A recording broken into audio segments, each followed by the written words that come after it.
By popular demand, we are live again. And so come on over to YouTube and start chatting. How's your teams doing in the NCAA? Are you playing or not? And I'm already losing to my only other opponent, who will be joining us later, not live, but she'll be watching. Let's see here. How many conjunctions do we have coming up in the next few days? What if I told you that we're going to continue the same types of memes we have never before seen, Dreambot memes, but the same kind of concepts are going to carry through up to the weekend. So let's get started. We're going to start with the Dreambot. And if you don't know what the Dreambot is, make sure you get in there and watch the beginner's guide. That's on the National Dream Center page of YouTube. And it'll explain all this stuff that we're going through. In the red arrows, we have finding and preparing food. And everything you see in here, from the top word, which is bread and feed, even dry can be a concept of, dried food. Additional net is fish. These are getting food. We even have laying and range. This speaks of like eggs.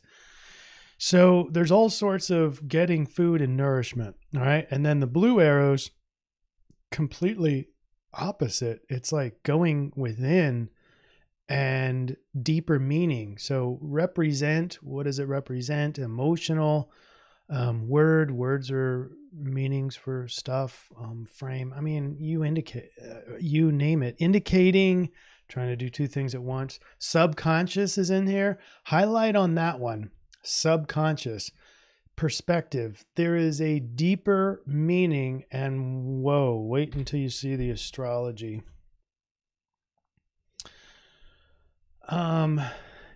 Guess what? Well, let's go with what's going to start here on the 22nd. So that's going to be on Friday.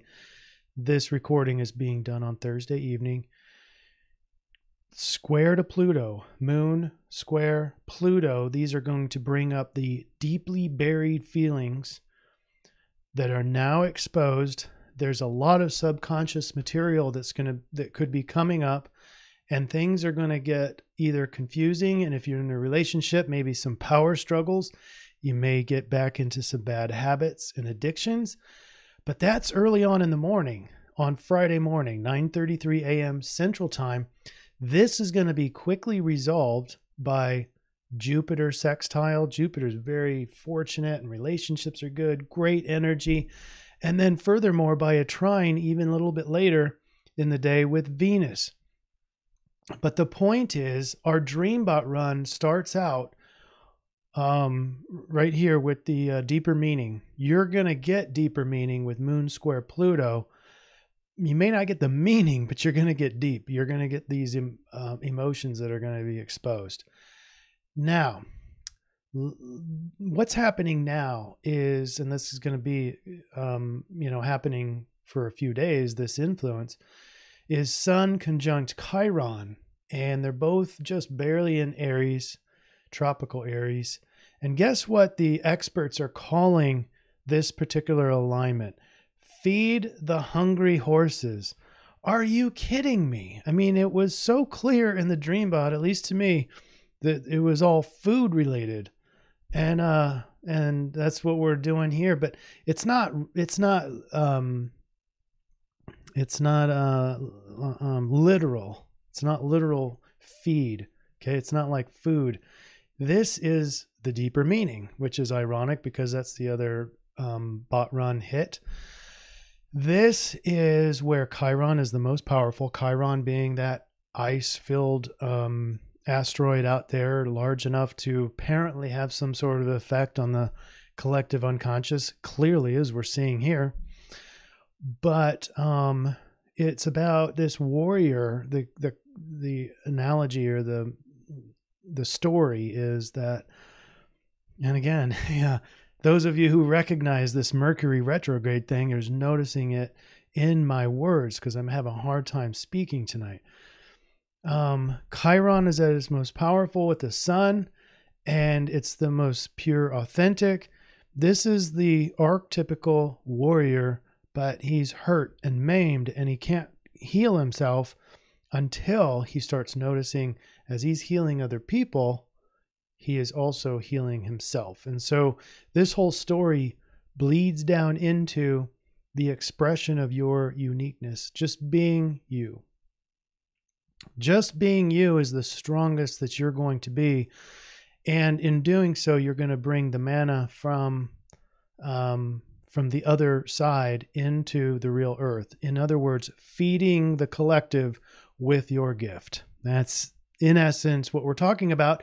Doesn't that sound like the full moon spring equinox alignment from the last CIRF report? Go look at that last CIRF report and compare that to this. It is incredibly similar, even with two completely different memes in the Dreambot.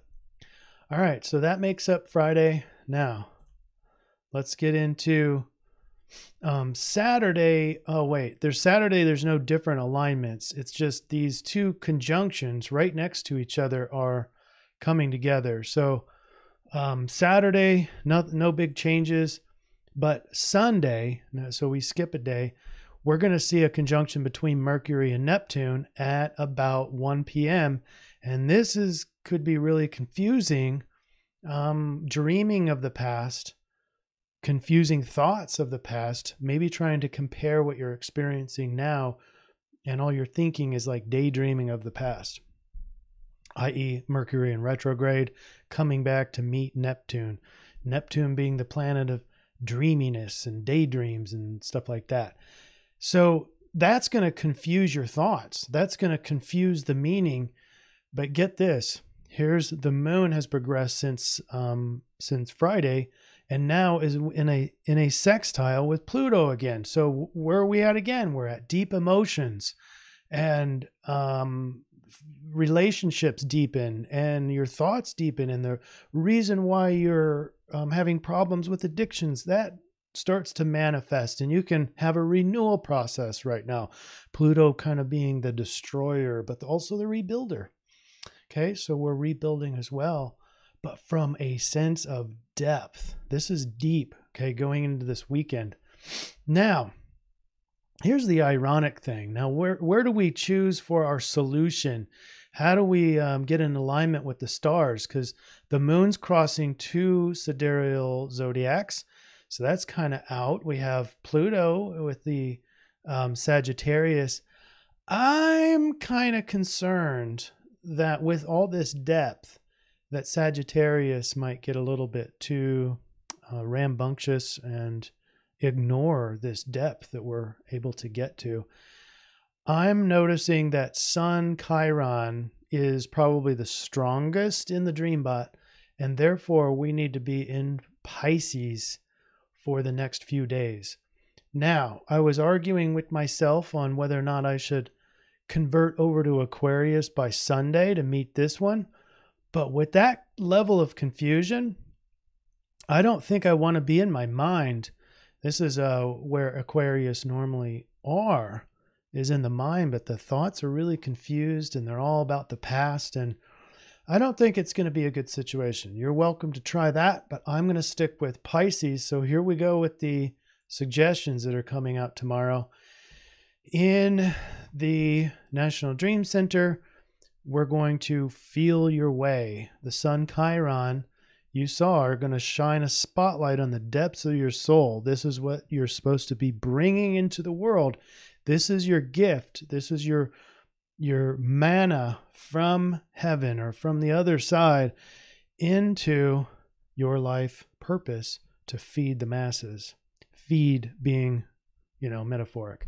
And then we also saw while Mercury confuses your mind, it's already starting to confuse my mind. Now, Interzension is going to have the same picture, but we're going to keep it simple. Do, feel, and that's it. Feel. And don't rely on the mind to accurately assess what you're feeling. Because why? Because Mercury retrograde conjunct Neptune is going to take you daydreaming to the past, which is not even accurate. You know, they scientifically have studied that our human memories degrade over time. No surprise there, but we have an overinflated opinion about how much we can remember. And that's based on the statistics. That's no lie. I mean, at best case, we're looking at about 40% good memory from past experiences. And so therefore, if you're relying on mine to help you throughout this weekend, I think I would rather be just over here experiencing each increment of now. And we do that through the 5 senses. So you can feel the sensations, feel the emotions, but you can also start to notice things that you've never seen before. Here, you can probably pick up a lot more than you thought you could, or at least most of us, through the hearing. And then just being with other people is automatically certain senses and certain emotions. So it's all about feeling from here until at least the next CIRF report, which is Sunday night. And if you can remember, start to at least question what you're thinking about. Doesn't mean you can't think. It doesn't mean you can't kind of rationalize, but don't spend all your time there. I'm going to have a hard time as an Aquarian being in and orienting to Pisces in these deep waters. Okay. So that's it. Anybody have any questions? It doesn't appear that we have any questions. So we'll see you when the weekend ends, and I hope your teams win if you're even playing the bracket. We'll see you Sunday. Thanks for being here.